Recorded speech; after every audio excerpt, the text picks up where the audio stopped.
ci communiqué te leeral nañ ko aussi société civile bi ñu ñëwee pour rencontrer ñu. Moi j'étais là-bas, j'ai eu la chance et l'occasion d'être là-bas recevoir ñoom Moundiaye Cissé ak ñoom Bekaay Mbaye ak ñoom et li ñu leen wax dafa leer dañ leen ne ñun bañu ñu dialogue mais d'abord le sujet du dialogue ndax premier ministre boppam moom moo ne Sénégal amul problème système politique Sénégal problème économie la ñu am donc ñu ngi jàpp ne su fekkee dañu war a waxtaan ci yooyu la war a parce que au moins là on est en accord avec lui on est d'accord avec lui donc su fekkee dañu war a waxtaan ci yooyu la ñu war a waxtaan mais pas ci ay politique yoo xam ne tey point ya intéressé wul sénégalais ndax doo fi wax point ba tey sénégalais bu amuloon lu mu dépensé démb tey mu am dépense donc li nga xam ne peut-être moo mën a may sénégalais ñu am dépense may sénégalais coono yi nekk ñu génn ci peut-être mooy waxtaanee économie waxtaanee point yi nga xam ne jàpp nañ ne moom moo intéressé sénégalais yi mais pas ay problème politique ak yooyu loolu nekk benn ñaareel bi aussi nekk ne dialogue aussi soo koy def da nga koy def ak ñoo xam ne mën nga waxtaan ak ñoom mais ñoo xam ne jaay doole wane que ne ñoom moom réew mi loolu lañ fi nekkee loolu mënuñu dialoguer ak ñoom bokk na ci suñu nit ñi nga xam ne su ñun la ñu bokk ñenn ñu jàpp leen tëj leen kaso ci lu yoon xam ne du dëgg teguñu ko ci yoon teguñu ko ci droit teguñu ko justice loolu ñu war ko condamner donc ñun mënuñu dialoguer ak ñi nga xam ne les conditions n'étaient pas du tout favorables. Vraiment pas du tout favorable pas du tout favorable maintenant nag soo si yokkee et loolu aussi wax naa ko Moundiaye maa ngi fàttaliku bu mu ñu ne mais Pape Malick li nga wax yëpp dëgg la mais yéen def ngeen dialogue ak ñoo xam ne jamono boobu ñoom ñu ngi woon ci kaso bi il parlait de Khalifa Sall il parlait de Karim Wade avec le PDS bu ñu wootee dialogue ñoom ñu ñëw ma tontu woon ko man et suñu groupe politique loolu lañ ko tontu woon ne ko mais Moundiaye yéen vous êtes cohérent avec vous-même jamono Macky Sall da ngeen doon wuyu dialogue yéen soo leen wootee woon dialogue ñun dinañu ñëw su fekkoon ne Idriss Seck wala Khalifa Sall wala PDS ñoom ñoo nekkoon ci bopp réew mi yàgg wane esprit républicain en tout cas ci parti boobu ñoom tey dinañu am ngor wuyu ji leen mais koo xam ne musul wuyu dialogue président Macky Sall même dialogue bi muy am sax ay 2013 2014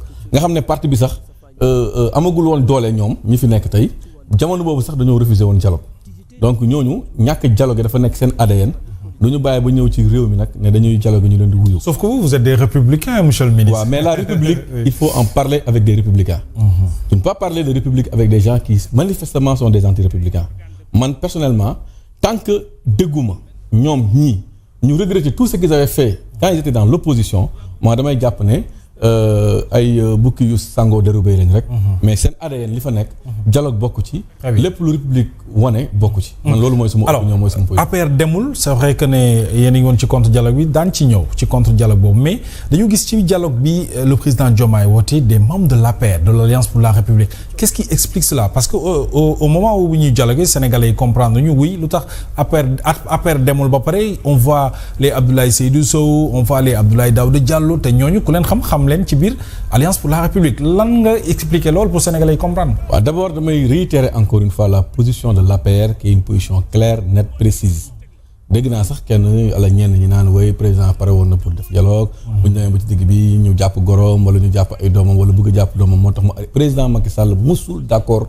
ci loolu il a été constant dans sa position moom il ne parle pas de personne il parle de principe et les principes barki démb la ak barkaati démb nekkul démb bi ñu jàppee Mansour Faye loolu affaire de personne la mais principe bu jàppaate bi loolu moo tax ñun dialoguñu donc loolu man je dis ici de manière claire qu'il n'a jamais été question avec le président Macky Sall dès lors que TDR est disponible dès lors ñu bëgg wax ci système politique bi nga xam ne jugé wuñ ko pertinent dès lors aussi li fi xew yëpp xew fi ñun très tôt on a rejeté du dialogue maintenant nag ñeen fa teewoon donc damay wax ne teewuñ fa woon APR je pense que ñenn ñi nag ñu ngi buruxloo naan APR mais ñu si bëri dem nañu mais ñoom seen bopp yaakaar naa quitté nañu APR quitté nañu non am na si ñenn il faut nga may ma expliquer parce que affaire am ñenn waxuma ñëpp nag tey ku mel ni Abdoulaye Diouf Sarr ku mel ni ay ñoom ñëpp dem nañu mais dafa am image yoo xam ne sénégalais yi voilà sénégalais yi dañuy leen di teg mel ni que APR la ñooñu APR la ñu bokkoon mais ñoom dañu jël seen responsabilité génn ñooñu kenn mënu leen tere dara maintenant nag am na ñoo xam ne aussi dañu dem te xam nañu wax nañ ne ñoom représenté wuñu APR je pense que le ministre Abdoulaye Sow Abdoulaye Daouda Diallo ils ont clairement indiqué que ñoom représenté wuñu APR seen bopp la ñu représenté nu ñu représenté seen bopp mooy Abdoulaye Daouda Diallo il pense que en tant que ancien président conseil économique social ñu invité ko ci dialogue bon moom jàpp na ne en tant que républicain war na mën a dem Abdoulaye Sow ñu invité ko moom ci lu mu ñu wax te ñu jàpp ko mooy il a été invité en tant que maire de la ville de Kaffrine donc ñu invité ko mu dem ci turu mairie mais demul ci turu APR loolu il faut que sénégalais yi xam ko et lui-même il l'a dit maintenant nag démarche bi mën nañ ko wax. est-ce que neex naa dissocier loolu. waaw c'est vrai monsieur le ministre am na ku mel ni Aïssata Tall Sall aujourd'hui bokkul APR dafa yor organe boppam wala organisation politique boppam mais tout le monde sait que ni ak ni APR ni mu mel ak APR aujourd'hui dafa bëggoon nekk en face ak l'Alliance pour la République moo tax demul ci dialogue boobu. tey bu ñu gisee Abdoulaye Seydou Sow ak keneen dafay mel ni. mën nga sax citer exemple. oui Mame Diop. ci mel ni Amadou Mame Diop. il a été invité en tant qu'ancien président. oui Assemblée nationale. oui mën nga tudd aussi ku mel ni Sidiki Kaba. par exemple Premier ministre. absolument mais ils ont renoncé. quand même. d'accord naa nag effectivement que ça crée des confusions suñu gisee ku mel ni Ablaye Sow dem. Ablaye man j'ai beaucoup de respect pour lui sama grand la sama mag la waxtaan nañu. et puis man d'ailleurs je loue son courage quelque part. parce que bu mu bëggee dem ñëw na ba suñu ñun wax ñu. contrairement ak Abdoulaye Daouda Diallo bi nga xam ne sincèrement. man maa ngi ci réunion APR yi ñu ngi ñëw gisatuñ ko ci réunion APR. ñëwul gisuñu ko donc man xaw ma si lu mu nekk xaw ma lu tax mu dem. mais Abdoulaye Sow bi nga xam ne jot nañu jox argument am man dama bokk ci ñi ko wax de manière claire te dama koy waxaat fii publiquement que d'accorduma ak moom ci argument am parce que xamul tax. wax naa la sànq lu am solo. la République il faut en parler avec des républicains. man tey Pape Malick j'ai été ministre de la République dem naa nekk ministre dem di fekk ji ay ñooñ yoo xam ne ay Pastef la ñu. bu may nekk ministre je me rappelle j'ai eu à faire des tournées dans la zone sud. et je devais être reçu par des maires par des présidents du conseil départemental. Ils ont toujours refusé de nous accueillir. Quand même. Toujours refusé. À ce point. Hein? Oui. C'est ça que je lui dis. Manu Ablaye, c'est vrai. Toi, tu as été formé à la bonne école à la République de la République comme nous autres. Maki moo ñu formé, on a benn estime bu am solo ci République. Mais la République, il faut en parler avec des républicains, mais avec non pas des gens yoo xam ne principe yooyu gëmuñu ko, faalewuñ ko, xamuñ ko. moom di wax Ablaye Sow. Et je vais même donner l'exemple aussi plus haut encore. Bien vrai que Premier ministre aussi Amadou Ba bokkutul suñu parti am na droit dem. Oui. Mais damay jàpp ne man su ma fàttalikoo ñun bu ñuy nekk fii nekk Premier ministre moom président Amadou Ba. bokk nañu dem ñuy inaugurer ay mbir dans la région du Sud. Oui.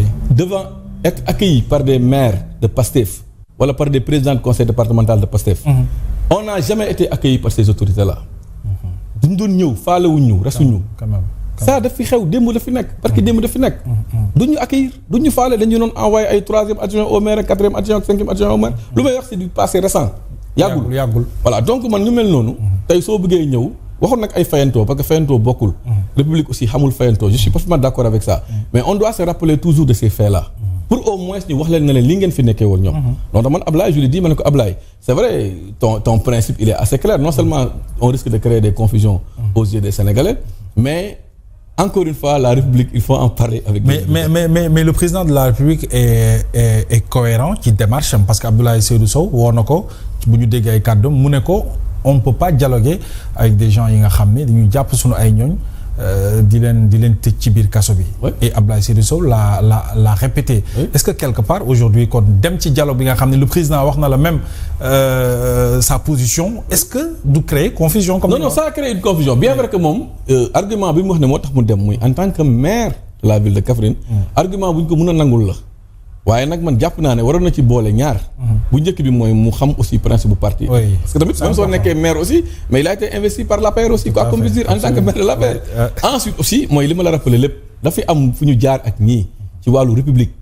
yaa ngi dégg donc man moo tax j'ai eu très mal quand j'ai vu effectivement ku mel ni moom ku mel ni Amadou Ba boo xam ne je le dis en toute honnêteté on a souffert. Et ñun ñëpp on appréciait le comportement anti-républicain de ces gens-là quand on était au pouvoir. Voilà oui bonjour c'est le préfet qui appelle c'est le gouverneur qui appelle qui vous dit oui c'est monsieur le ministre tant ou tel qui doit venir. Mais tu refuses systématiquement de participer. Très bien. Voilà alors, donc yooyu daf fi am. Alors à côté ngeen def un dialogue alternatif et citoyen préféré jël jafe-jafe askan wi bejj ko ci kaw taabal bi Sénégalais yi xam ne lii la ñu nekk di dund alors pourquoi. ngeen def démarche boobu ci au moment où le Sénégal mi ngi dialoguer avec le président de la République. waaw xam nga loolu moo gën saboter dialogue loolu moo gën xas yàq ñun xasuñu yàquñu ku ci nekk am na droit dem def la neex. ci dialogue boobu ñun tamit am nañu droit wax nañu ne problème économie moo gën a nekk solo. am nañu droit ñun au lieu ñuy dégg ay mbiru politique ñuy dégg ay souffrance su population bi. dialogue alternatif bu ñu def. ak le président Bougane que je félicite d'ailleurs ci occasion bi. mais dañoo déglu ay xale yoo xam ne dañ leen dàq. te teguñu ko ci dara.